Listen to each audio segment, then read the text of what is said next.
America for the whites and then the blacks. He's not concerned. His vice president. Those comments were, you don't care. It should be talking in your country, a way that we ensure that everybody will see him as the president for all. But from the way he's talking right now, the blacks will see him as contrast what they said to what Joe Biden said. Or Joe Biden said those bullets that were fired into the back of Jacob Blake was bullets into the soul of America. That's what he said. Yeah.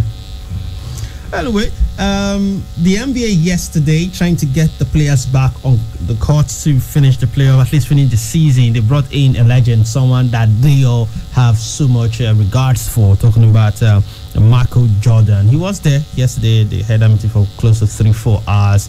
Talking about, I think, some of the players, some of the things have said, but Milwaukee Bucks and some others, they've decided totally they want to boycott the entire. If I boycott the NBA, I mean, we cannot be entertaining you, and the next thing you're killing someone. I mean, what happened to Jacob Blake was just some miles away to Milwaukee Bucks, and I mean, Milwaukee rather. I honestly, I hope they can sustain it. I hope all blacks or people of color in the United States of America will do the sports men and women. If they are able to, if they can say, look, we are not playing again until we get guarantees that this thing will never happen again. If all the blacks pull out of the NBA, they pull out of the NFL and other sports, I mean, it's going to really send a very powerful message. I'm even happy that baseball, they canceled some games. They don't have many blacks in baseball, but for them to even cancel it, I mean, it shows that this thing has gone beyond a white versus black thing, because that they are not all racist. Yes, I agree to that. But when you are, it seems you are tackling some people just because of the color of their skin. I mean, it doesn't make sense. You keep hearing this thing. Masai Ujiri just gave his own. You know, just because if it were a white person, that officer would have treated him differently. Yeah, would have respectfully fully told him, sir, you cannot go beyond this line. And if now says the president, oh, okay, no problem, can I see your access? And you allow the person to go. You know, but just because he was black, you shoved him. Even when he was trying to show you his card, you just thought that he couldn't be who you be now to be president. You know, that kind of mentality. Recently we talked about a black woman who was somewhere sitting by the pool, and somebody just came and like, what are you doing here? The next thing, she was calling the police. Like, I am resident here, but they are looking at her and thinking you can't afford to lodge in this hotel. She said, look, my kids are swimming in the pool, and she was thinking, that's the official who came to check on her, was thinking that and she was even telling her that's how people like you come here and they swim in the pool, you know, not being resident in the hotel. We also talked about somebody who was like, he saw a big man, because of his weight and his size, you know, in the line for first class tickets, about to board the plane, and she was like, please get out of here, you are not supposed to be here. The guy was like, I am here, I want to buy my ticket. When she eventually got to know that the guy was actually in the right line, she was telling him to go to the other line, that this is not his line, that he's delaying her. She said, let me get my ticket now so that I will go. You can now, because she thought a black man could not afford it. So when she got to know that he was actually on the right line, she just said, these military people, because she thought, oh, he cannot afford it on his own. It was the military that was sponsoring him. And the guy had to tell her, madam, look at my size. I am too big to be in the military. They will not even take me in the military because of I am out of shape. So I am paid. The guy was a music producer. You know those guys are very rich. Yes, and the guy told her, and eventually the thing went on air on the social media. It trended, and people started, of course, coming at her and attacking her. Even the gentleman had to now was apologizing on her behalf and said, please, when I just thought it was funny, not that I wanted people to be attacking her. And they said, look, you have absolutely no need to apologize. She behaved like a B-word, and she deserves all the backlash that she's getting. What about the athletes that drove the Mercedes in UK? Let's just take this commercial. We'll have enough time to talk about it, because we are leaving the United States. We are going to the UK and talk about Harry Maguire and compare his situation and his interview to if Harry was a black man. We'll be right back. Block by block, city after city, we couldn't have done it without your support. 60 years of building for growth. It's our anniversary, let's celebrate together. Oh, Lafarge 60, we built the city. Lafarge Africa, makers of Elephant and Superset Cement, is celebrating its 60th anniversary. Look out for a surprise in the bags for you. For retailers, the more bags of Lafarge Cement you buy, the more free bags you get. To buy Lafarge Cement, visit any Lafarge outlet near you or call 012713990. Terms and conditions apply.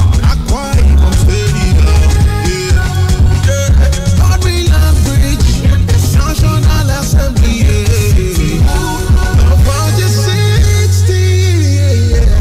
Lafarge, building for growth.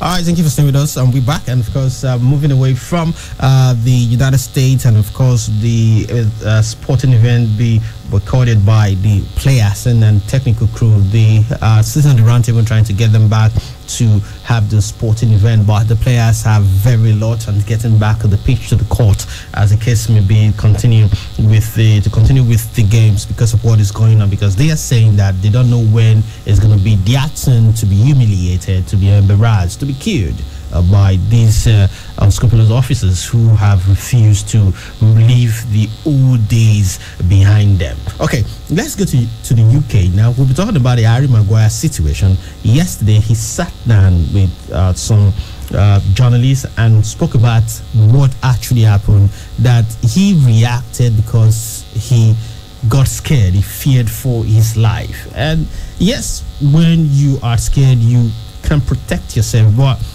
at the time the police intervened, the police were already there when you feared for your life, and did all what you did outside the bar. No stress that didn't happen inside the bar. It was outside the bar that they went to have the fun that they had over the weekend. But the moment the police officers came in, you should stop. They were there trying to settle you, but according to what the police are saying, this is police side now, that they assaulted. Even when they got to the police station, they were still shouting, and before the bribery incident even happened between Harry Maguire and the police.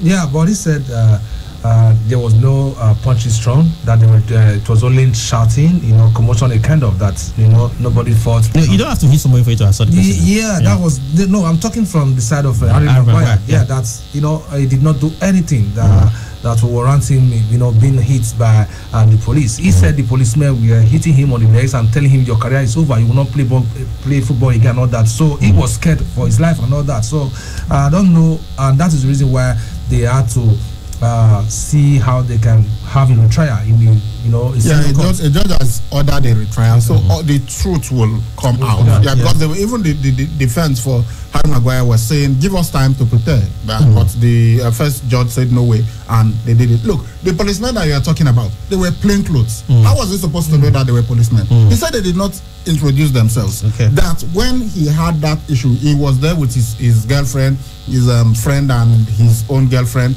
and his sister, and they had their friends and their girlfriends too. So they were there having the party, and then they called the driver of their minibus that they were done, so they should take them back to their hotel. So as they were going,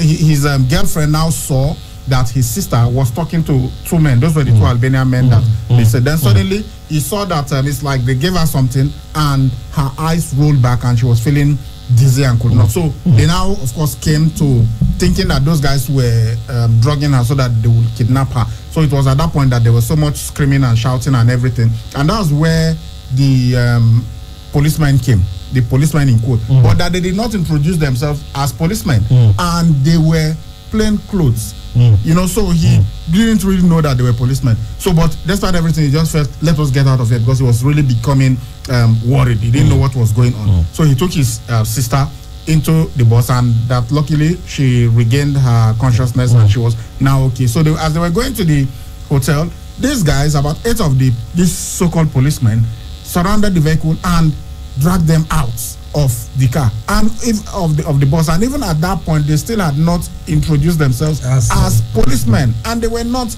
wearing uniform. You know, even here in Nigeria we complain sometimes that some of these guys that are SAS officers, they don't even dress, you know, the way you will easily identify them as policemen.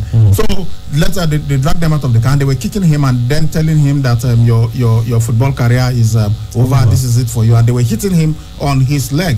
And that it was even after that, at that point, he actually feared for his life. He thought that they were kidnappers because they knew that he was a footballer. So he just thought, you know, they've identified a mark and they were going to kidnap him to demand for ransom. That the only time that he even felt safe, despite everything that he had been through, was when they now took him to the police station. That he actually saw himself that, okay, these guys are actually policemen. That's where he felt safe, and they now put him in in a cell. That the policeman saying that they claim that he injured a policeman, that they put handcuffs, that he actually ran away because he was thinking that they were kidnappers. So he ran away, they chased after him, and all this time they did not interview, they did not introduce themselves, they didn't identify themselves as policemen, and they had handcuffs in one of his hands. They could not put it in the second hand because he was struggling. That's where they say he was resisting arrest, but he didn't know that they were arresting him. He thought they were kidnapping him. So in that process he might have injured somebody that he didn't really know what happened. And that look, that all those talk that the letter came, that he saw it and he just thought this is disgusting, that they said that he told them, do you know who I am? I am Harry Maguire, I'm the captain of Manchester United and all that. That they knew, that since they already knew that he was a footballer and they were telling him, kicking him in the leg and telling him your football career is over, that why would he now tell them that I am the captain of Manchester United when they already knew who he was? Why would he now be asking them, do you know who I am? That he never said that. He was even asked, it was Dan Roan, the editor at BBC, who conducted the interview, and he said, he asked Harry Maguire, were you drunk? Harry Maguire said, look, I'm not going to lie, we were drinking, but I was not drunk. Now everybody that knows him, they know that, you know what some of you call yourself, social drinkers. Okay. Not me. Maybe some people that he doesn't drink to get drunk. You know, so that every time he goes out, he knows the number of glasses to take. So he wasn't drunk. He was in full control of his faculty. So he knew exactly what was happening. Yeah, he was drinking, but he never got drunk. That he's now happy that they've ordered a trial so that now the truth will come out, because the first one they did, no witnesses, they just hurriedly did everything. They wanted to convict him. Yeah, that he just felt maybe they knew who he was and they just thought, okay, this is a good opportunity to deal with this person. That he's gone to even the Mykonos a couple of times. That he's been to Greece like 8 times. So he loves the country, he loves going there, and he was really disappointed at what happened. I want to ask this question. They've taken pains to explain, that's why we are analyzing all the statement made by Harry Maguire. If Harry Maguire were to be a black man, would they also go through the pains of getting an interview conducted and getting his own side of the story? I recall when Anton Ferdinand's situation happened, before they could get an interview of him, people said a lot of things that he's trying to antagonize John Terry. Then I can go on and on and on and on and on, talk about all these things. Nobody has ever sat down with Paul Pogba with what happened between him and Jose Mourinho, but a lot of things have been written on the tabloids. But they took the pain to ensure that they got this. I can go on with Cristiano Ronaldo. I can go back to the 90s, to the 80s, when all these black sportsmen and women got involved in things probably not as heavy, so to speak, in the eyes of the law, as heavy as this. But look at the pain they took now to have a sit down with the man to get an interview. Now probably we are getting the truth, and hopefully I pray for him as a man, and of course for his football club Manchester United to get a fair trial. Would if we were to be a black man? Yeah, it would have been a different ball game. But sometimes we've seen situations where black men or black women, after having their issues, maybe after a month or two, then they get to be interviewed and they'll not start,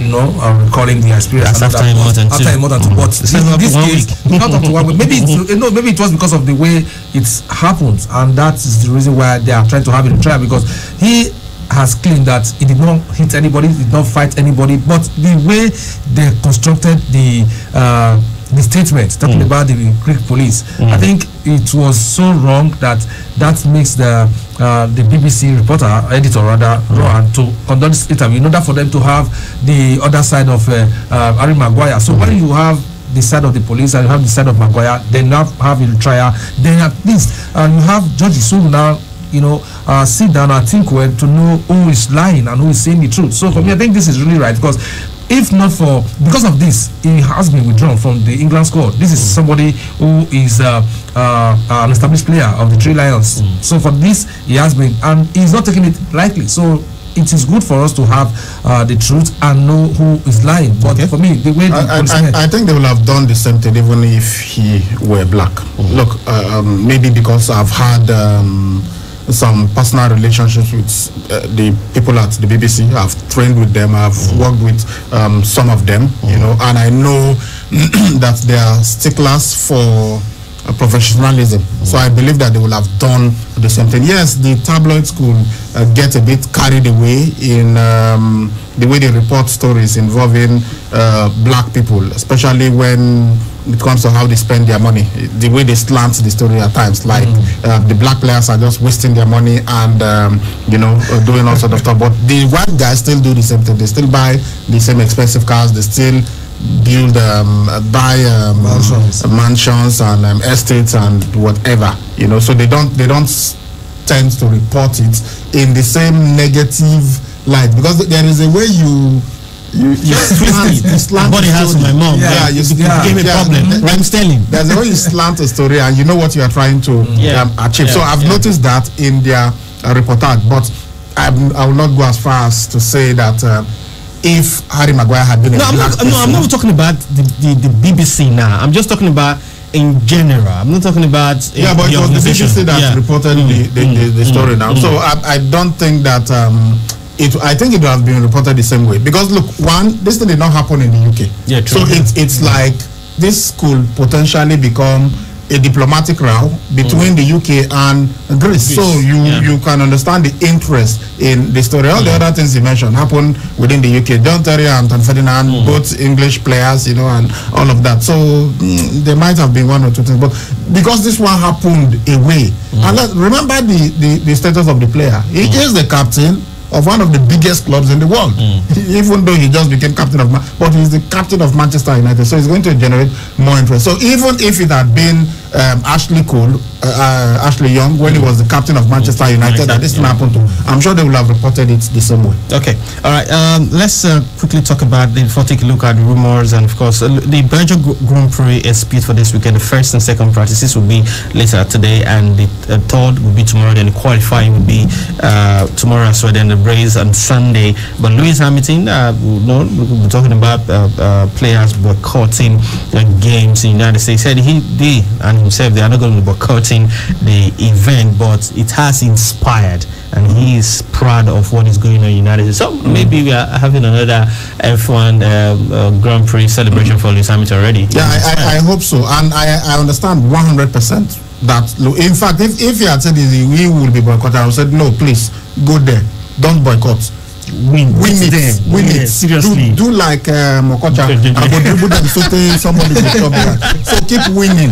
Yes, make it a pepper them.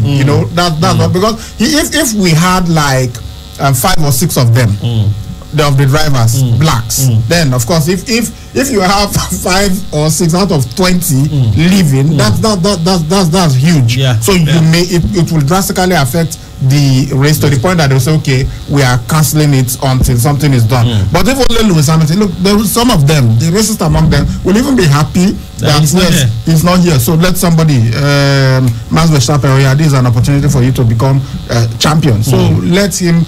He has spoken. It's not like some other guys who have attempted to stay with some black athletes who have tried to protect their status. They do not want to ruffle, some feathers, so that they fear backlash. He has consistently spoken out, so we know where he stands. It's not like we are not sure of him. He has said it. We know exactly where he stands. We know he takes the knee. We know he's been battling to ensure that Black Lives Matter gets worldwide attention. So I'm not exactly where Lewis Hamilton is on all of this. So he should please continue to race and continue to win, break the record of Michael Schumacher, and become the most successful driver in the history of Formula One. Okay, let's take a look at the fixtures for this weekend as far as the French League is concerned. Lyon will be kicking the weekend start for us, kick-starting the weekend for us with their home game, their first game, but to be at home this time in the 2020-2021 season as far as the French League is concerned. Get the job. Yeah, that match is coming up later tonight, and it will be the first match for Olympique Lyon. But let's quickly have a look at the remaining fixtures for the weekend in the French Ligue 1. Okay, we have Rennes will be taking on Montpellier. Then Strasbourg will be at home to Nice. That will be on Saturday, tomorrow. Then on Sunday, Rennes will play host to Lille, and Angers will entertain Bordeaux. Metz will face Monaco. Nantes will take on Nice. Saint-Etienne will be at home to Lorient, while Lens will play host to champions Paris Saint-Germain. And lastly, it will be Brest versus Marseille. Okay, those are the fixtures for you. Quickly, let's just dive in and take a look at some rumors making rounds right now before taking a look at your messages. We hear Argentina forward Lionel Messi as they contacted Manchester City manager Pep Guardiola last week to tell him he wants to leave Barcelona. Man City, they are willing to use Spanish defender Eric Garcia Angelun. Of course, Bernardo Silva plus £89 million in convincing. Wow, key players being worker for one person. Okay.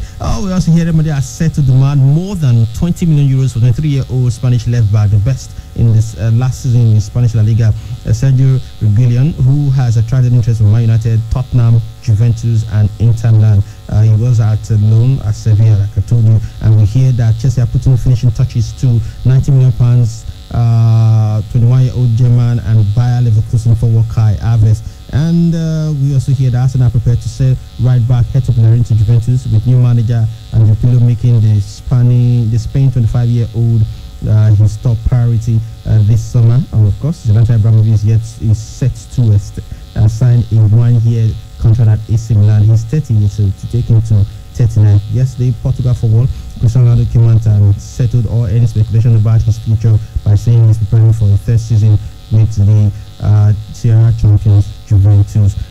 France forward Antoine Griezmann had decided to leave Barcelona before new manager Nakoma convinced 29-year-old to make a U-turn. And we hear from what the papers are saying that they want to build a team around him. And this one, that's shocking pass. The president of Barcelona has said that he is keen to swap Griezmann with Atletico Madrid for the forward, talking about João Felix. And if his departure right there at the Camp Nou will make Messi stay, he will need to resign. See power. Okay, all right, those are the ones we can take there, and let us see how many messages we can take. Then we'll take the final ones on the show this morning. Yeah, there's this big story which we did not talk about this morning, because we will get that in the evening. Didier Drogba, he has been told that he is not eligible to contest for the Ivorian football presidency. So we'll look at that in the evening. All right, let's go to the text message. This one says, someone sent a text yesterday and claimed 2 clubs, including one in England, are willing to pay to get Messi. And Agosa said it was a lie, that clubs are only trying to get him on a free. He said it was a that it was a lie, that clubs are only trying to get him on a free. But today, the same Agosa in his transfer gossip claimed the 2 Manchester clubs are interested and willing to pay a fee, with City willing to pay as much as 500 million for his services. So should we believe the texter was right yesterday? I want to be sure that you didn't put your name, but please, this is why we say when you listen, please listen very well to what is being said. It was that said it was a lie. And I was the one that actually responded to it, and I did not say it was a lie. So please listen very well so that you don't put words into people's mouth. They said that 2 clubs that he just read, and I'll say, where did you get the news? Can you please give us the source? Because what we had is that these clubs are hoping that Lionel Messi would win the case in trying to activate that clause, which said he could go for free. Do you know what the release clause is? 700 million euros. And I said no club in the world will pay 700 million euros for one player, Lionel Messi. So I said, I didn't say it was a lie. I was reacting to it, and I said, please, can you give us? You said you had the news. What we hear is that they are trying to get him for free at the moment, but Barcelona are saying that the release clause is 700 million, and it expired. The clause that says it could leave for free expired in June. And so the reporters, and we didn't not we had, did you say Manchester City were willing to pay 500 million? Because I did not say that. I will just told you what they are trying to do. Yes, it's actually 89 million. Then 3 players. Yes, that's what they are bidding. So no club will pay 700 million euros for Lionel Messi at 33. Even when Lionel Messi was 24, nobody will pay 700 million euros to get him. So please, we beg you, listen very well, so that when you react, and I don't know, does my voice and Rosa's voice sound the same? Because I was the one that reacted. It wasn't a voice. I read that text message, and I told him, and I told the guy that that's not what we had. Please tell us where you got your news from. This one says, hi, it is Madrid.com that said CR7 is more successful in La Liga than Messi. Okay. From when CR7 joined Real till he left, how many domestic cups, Pichichi assists, the Clasico did he win, and how many Messi won? You don't like him, that is why you tend not to acknowledge the magical things that he does. Arahire from Ogara. We'll talk about all this later. Let's quickly take the final whistle on the show this morning. I don't want to be here because I'm not here to play for someone who isn't here to support us. We are trying to create a bigger conversation, but a lot of the people who are in power don't empathize or sympathize or do anything. They are more concerned with themselves.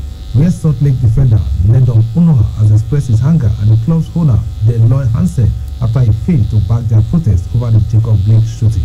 And that's the final whistle on Sports Fiesta this morning. Something every year. But we'll be right back in the evening. I wish you a wonderful day ahead. Bye-bye. Trying to get or receive information